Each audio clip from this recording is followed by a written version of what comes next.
Welcome back to the Gerbic Performance Podcast, brought to you by the Baseball Blue Book. This is your host, Chase Gerbic, and today we have a very exciting guest, Coach Tyler Packanik. Coach Packanik played at Marietta. For those who know, that's one of the nation's most collegiately top programs every single year. Was able to coach at Stetson, Bucknell, and Missouri, where he now serves as the recruiting coordinator at Jacksonville State in the Atlantic Sun Conference. Coach, thanks for coming on today. Yeah, thanks for having me. And hey, we're actually transitioning to Conference USA now. Nice. Okay. I know you competed against Jax State last year. Now we're transitioning to Conference USA, which is exciting. Liberty's joining us, and Kennesaw will be joining us next year. So awesome. Nice. Well, yeah, you guys obviously have a very competitive program every single year, and it's great to see that they landed a lot of you guys, because you guys just have such a talented coaching staff over there, and love what you do with the infielders and on the recruiting side. And we have a lot of players and parents who tune into this podcast. And I think everybody wants to know, what are the best ways to get recruited if I want to play at the collegiate level? Yeah. And real quick before I answer that, I just want to harp on what you mentioned, like our staff. Like, I'm probably the least experienced staff member on our staff. We got 3 head coaches on our staff, which is pretty cool. So, but some things we look for just on the recruiting side, you know, I think like the strength and conditioning side of things just goes so unnoticed. Like, everyone wants to play in tournaments and go to these showcases, and really, like, some of those things are awesome, right? Like, college coaches are going to go to them, and that's where they're going to see you. But what are you doing outside of the baseball field, right? So that's a big thing. Like, are you strong? Are you fast? Like, those are really some of the first things that we look at. Like, everyone talks about, oh, they want bat speed. They want a guy that can throw hard. Well, where does that come from? It comes from the weight room.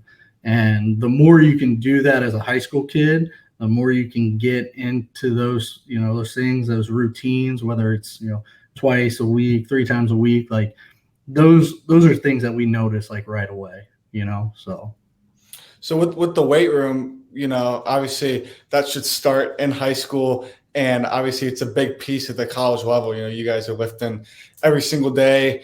You know, besides the fact that there's, you know, 2 or 3 days through that window where you're not lifting, but those are taken as, you know, recovery days.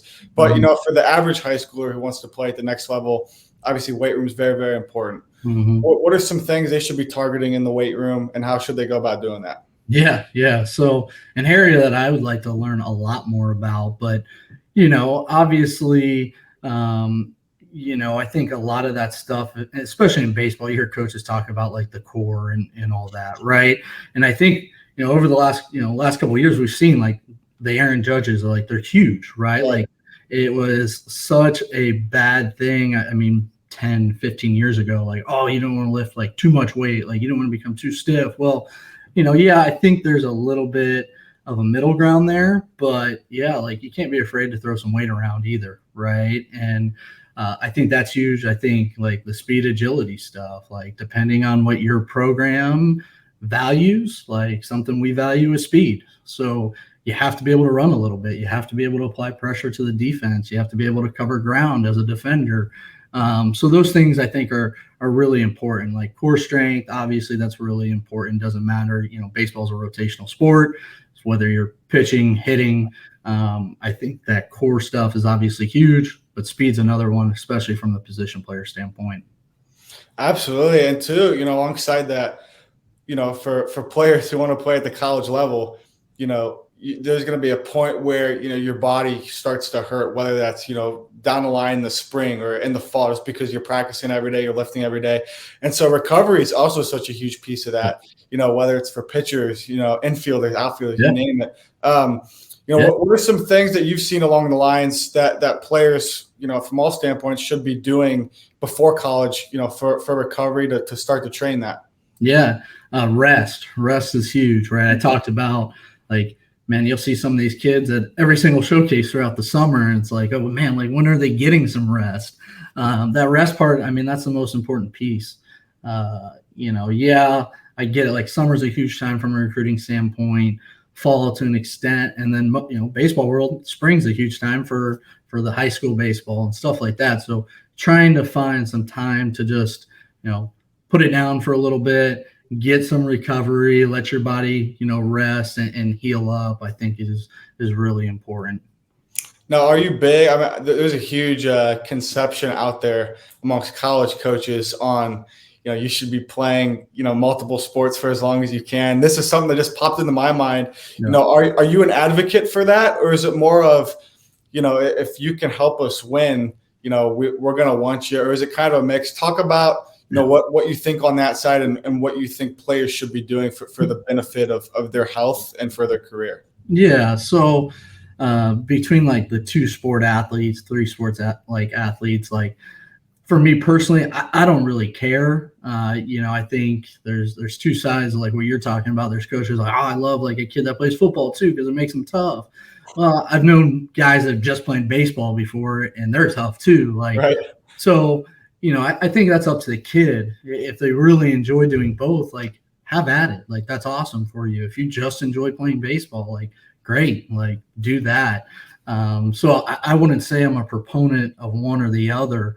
I'm just a proponent of like also taking some time to like shut it down for a little bit. Right. Whether that's like you're done playing summer baseball and before you transition to whatever fall sport, like taking August to regroup, rest, right? Same thing in December. After whatever sport you play in the fall, like before the spring kicks up, like December, January, take some time to rest. I think that's super important regardless of what sports you play. So now we get into, now we're going to get into summer. It's a typical Saturday for Coach Tyler Packanik, and you show up to the field to watch a recruit. Yeah. What are some things from the get-go that stand out, and what are some things that players should do when coaches come to watch them that would help them stand out? Yeah, so usually us coaches, we're pretty good at our jobs, right? We do the research beforehand. When we go to a field, we have an idea of who we're going to watch already, right? So when we're watching those guys, I think the biggest thing is like, we don't care what you hit that day. We don't care if you go, obviously if you go 4 for 4, we understand like he's got some back control. He can figure it out. But you can go 0 for 4 and still impress us, right? Like you might hit a couple balls hard and you're 0 for 4. Like the stats don't really matter. But what matters are like how you handle yourself. Are you running hard down the line? And this is something we tell college guys too all the time. Like pro scout comes to your game. Might be the only time they come see you all spring and, you hit a ground ball and you kind of just jog down the line. Like that might be their only chance to get a time on you from home to first. Right. And, if you jog and you get a 4.4, it's like, okay, like that guy has that attached to his name for however long with that organization, with that program. So those are some big things that like stick out to me, like how you carry yourself, how you handle yourself. Do you play the game hard? Do you care how your team's doing? Like that's another big one. Like, are you selfish? Are you selfish and like, oh, you struck out and now, you go back to the dugout and your teammates are trying to pick you up and you kind of ignore them. Like those are some big things like right away that kind of stick out for me. Besides like, the guy looks pretty physical. The guy's got some bat speed. The guy's the best one on the field from a talent standpoint. But man, you can check your name off the list real quick if you don't run down the line, if you're not running hard on and off the field. Like those are some big things for me. Right. And, you're talking about, things that are going to mark you off, not hustling in between the lines, not being a good teammate when going to see a guy. But let's say a kid emails you or, you're doing your research. What are some things that would turn you guys off as a staff immediately just based on research or seeing a kid online through the recruiting process? Yeah, I mean, everyone can make a video look pretty, right? It doesn't matter. There's some things like in a video we can see like right away, like, oh, dude's got some bat speed, stuff like that. But I mean, really the stuff that like will turn us off is it's crazy. I get some emails and it's like, spell my name wrong. It's like this small attention to details, like something that's big in our program. We talk about like how you do anything is how you do everything. So, you might say, hey, Tyler Packanik from University of South Florida, right? Like, well, now I know you're just sending out a mass email. Right. That attention to detail, like that's what we look for. That's what we expect in our players. Like that's what we expect as a staff for each of our staff members. Like that's what, again, for like, whether it's a recruit or whatever, like those small attention to detail, that's some stuff that can turn us off right away if they don't pay attention to those things. Right. And that's something too, you need, like when recruiting guys, you need guys to have that attention to detail, because when it comes, top of the ninth or extra innings or even earlier in the game, and when you're in the NCAA tournament, if you're not, being disciplined and you're not doing the right things early, it's going to cost you. So I think that's huge. Now with you, obviously taking the position at Jacksonville State, very, very good program, and the facilities speak for itself. The campus, the community speaks for itself. So, for kids looking to play at Jacksonville State, talk about what makes you guys so elite as a program and as a university. And I'm very, very interested to hear on why kids should come to J State.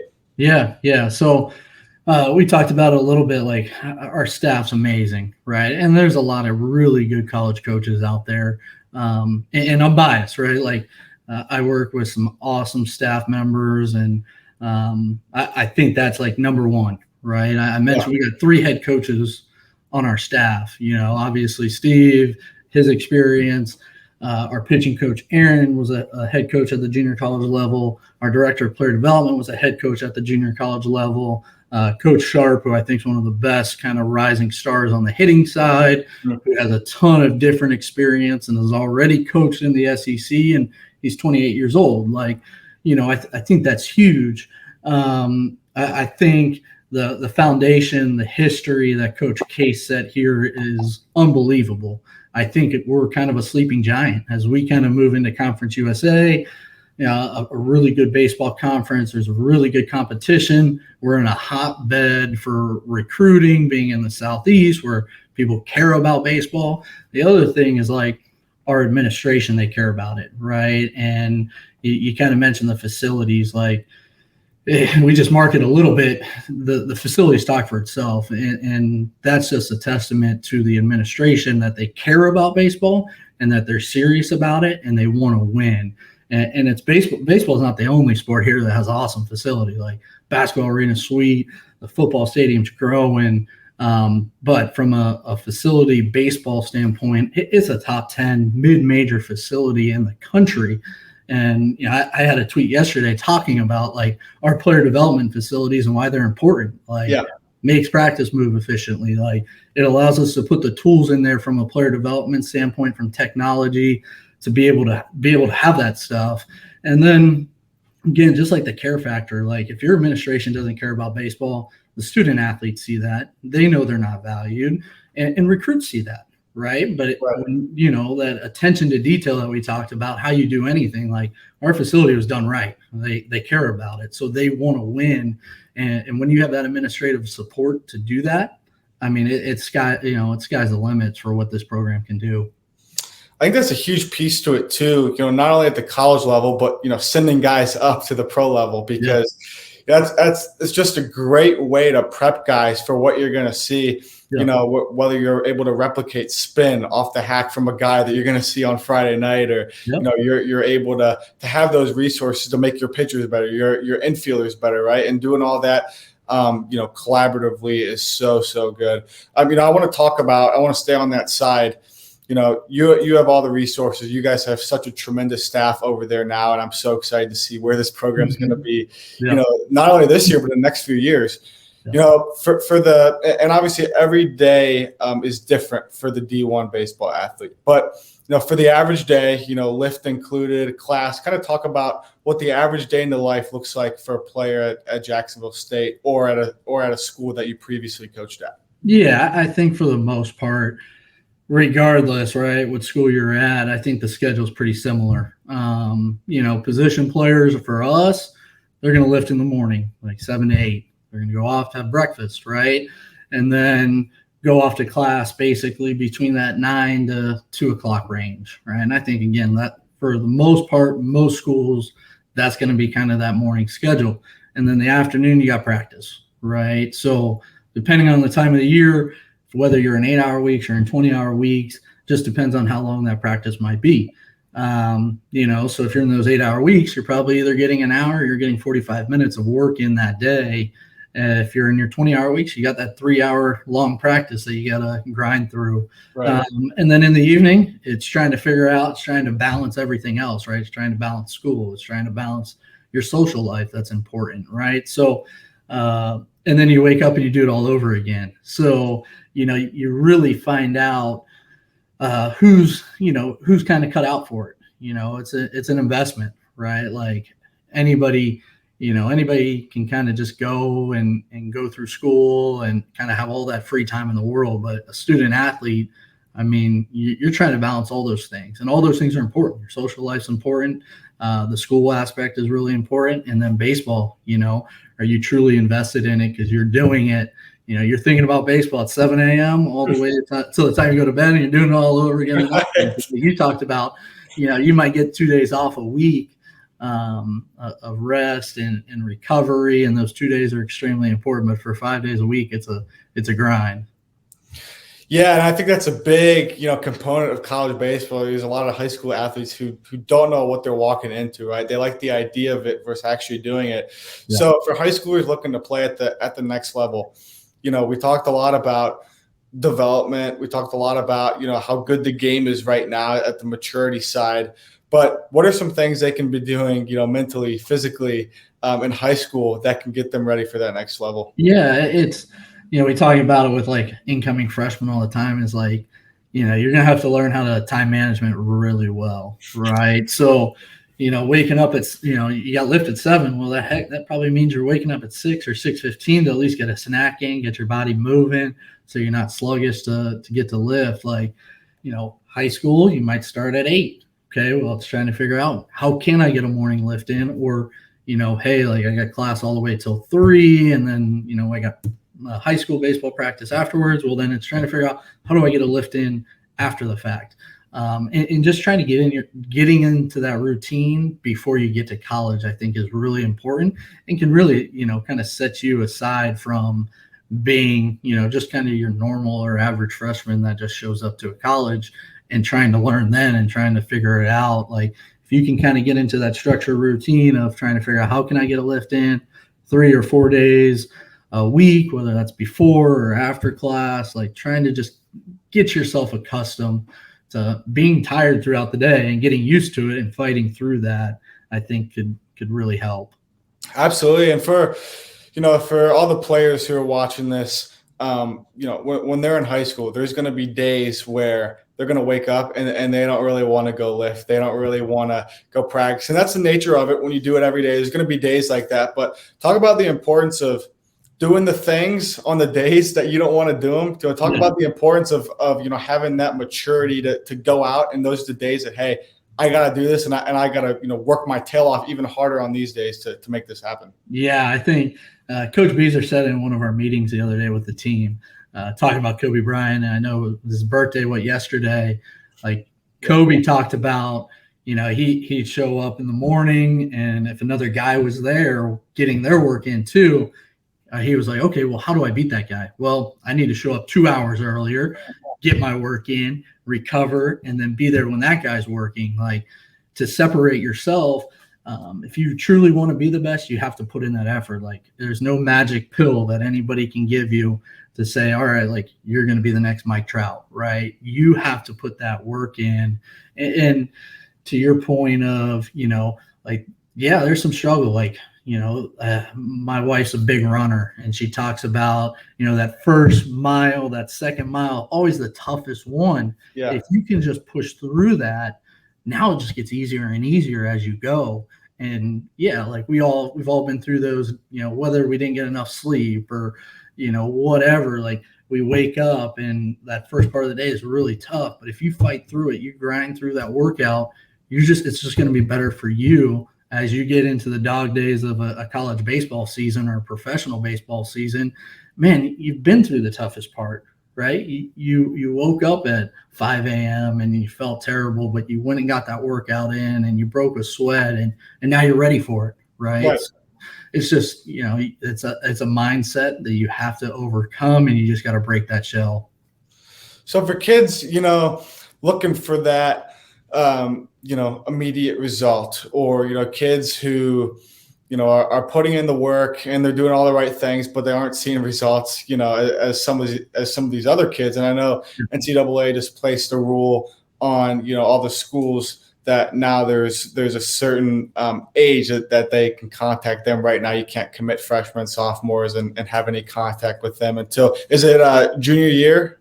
Yeah. So August 1st of junior year. August 1st of junior year. So, for the kids who aren't there yet and are kind of panicking because they're comparing themselves to other kids, what would you tell those kids who want to play at the next level but aren't there yet? Yeah, it's a process, right? We all look for kind of short time fixes and trying to just slap a Band-Aid on it. And sometimes that's not the best cure, right? You stick to the process. Now, sometimes your process might not be good, right? And that's where I think assessments come in. And as a player, whether that's using technology or using your coaches as resources to help you kind of assess yourself and see where you're at. But it's sticking to a process. Right? I talked about earlier, you might go 4 for 4 on a day. Well, great. You found a way to get hits, but they might have been 4 dribblers, right? That's not great. But you might have went 0 for 4 one day and your process was really good and you barreled some balls up. And that success might not show on the stat sheet or in the weight room right away. You might go lift for 2 weeks straight and you're like, man, I can't add any more weight on. Well, stick to the process, trust it. If you keep doing it over the long run, it's going to help. I think kids get so frustrated on, they see other kids get, committed and it's like, well, why am I not getting that attention? Well, again, you just worry about you getting better every single day. And that's all you can worry about. And there's no, there's no one way to do it. Right. And we say this in the college coaching world all the time. There's not one way to get, to be a head coach. Same thing as a player. There's not one way to get to be a major leaguer. You don't necessarily have to play Division I baseball. Some kids get drafted out of high school. Some kids go to JUCO and get drafted and work their way up. So it's just sticking to that process and trusting it. So you talked about mindset too a little bit there. How important is having that dog mentality at the next level? And whether it's, you're a hitter getting into the box or a pitcher stepping on the mound or an infielder taking the field, what should that mindset look like for each player? Yeah, obviously talent is important, but man, if you don't have a mentality, you're talking about that dog mentality, that grinder to grit and fight through things, it doesn't matter how pretty your swing is. It doesn't matter how pretty your hands are. It doesn't matter how hard you throw.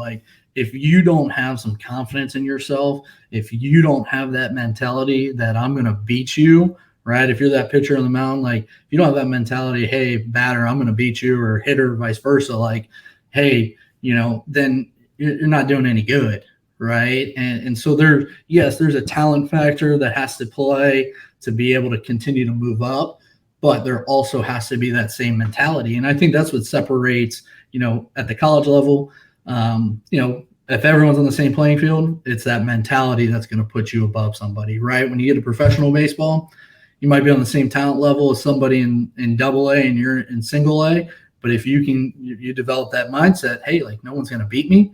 Now you pass up that AA guy and then you pass up the AAA. When it gets to that level, it's not so much more talent based. It's more so who's got that dog mentality that you're talking about. Right.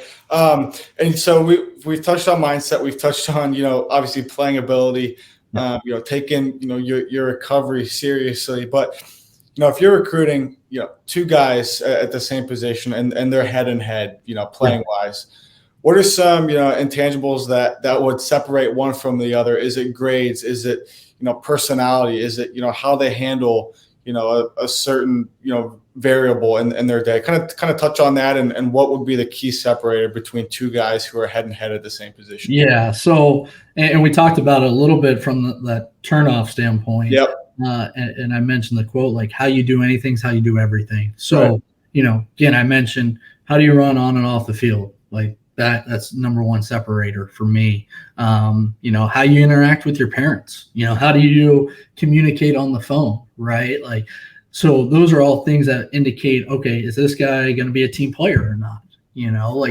that's a big thing. Like culture is really important when we get to like the college baseball side of things. I think a lot of people overlook sometimes. It's, in college baseball, it's a family. You're with your guys 6-7 days of a week. You're rooming with some of them, right? It's not like professional baseball where you go to the park, you do your thing, you get your, practice, you get your game in, then you go home and that's it, right? Like college baseball, it's a family. Those guys are hanging out with each other, before practice, after practice, all that good stuff. So it's like, okay, how can you fit in and mesh with the culture? And it's about being, a good person, right? And caring not only, about yourself and trying to get better, but you're caring about something bigger than yourself is something that for us, like for me, that I'm looking at. And when I talk to other like travel ball coaches, it's like, first question is, how is he as a teammate? Does he care about how his teammates are doing? And I think sometimes too, and I've noticed it a little bit, and it's something that it really gets me excited is when a guy who like cares about winning, right? And if he's the first guy out of the dugout when his teammate scores, right? Like that's stuff that like jacks me up, because then I know that's a culture guy. That's a guy who can come in, whether it's a walk-on or, hey, that might be a scholarship guy. Like that's a guy I want on our team. That's fantastic. I mean, those guys add so much value too, whether they're on the field or off the field. You need guys like that who are just pumped and get you guys going. That's fantastic.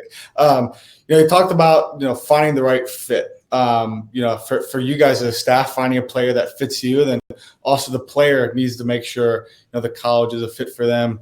For the players on here who are looking to play at the next level, how do they know, when how do they know when they find the right fit for a school that they're looking for? How do they know that, all right, this is the one?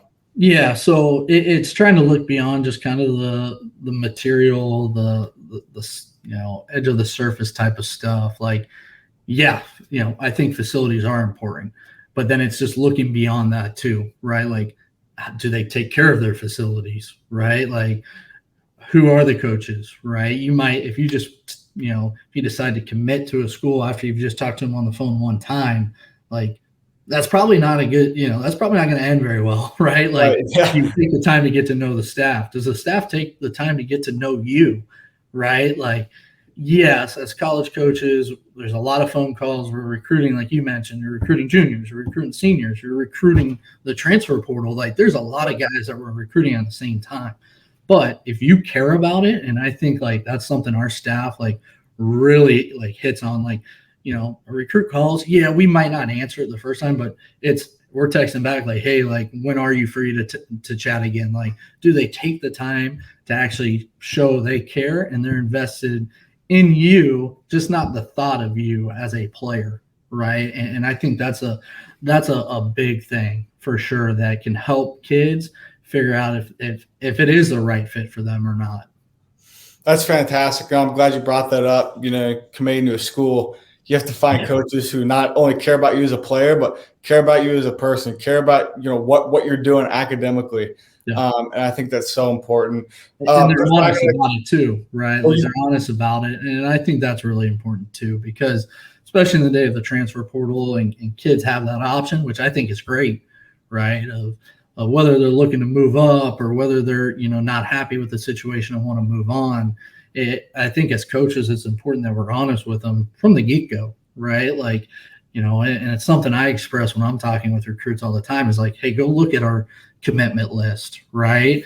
And I'm not going to hide the fact that, hey, we got X amount of, whatever, middle infielders in a class or X amount of pitchers. And, this is kind of where we see you right now. Like, I want to be upfront with them because when they get here, I want them to know like where they stand off the bat. Now, that doesn't mean that's where they're going to be in a year.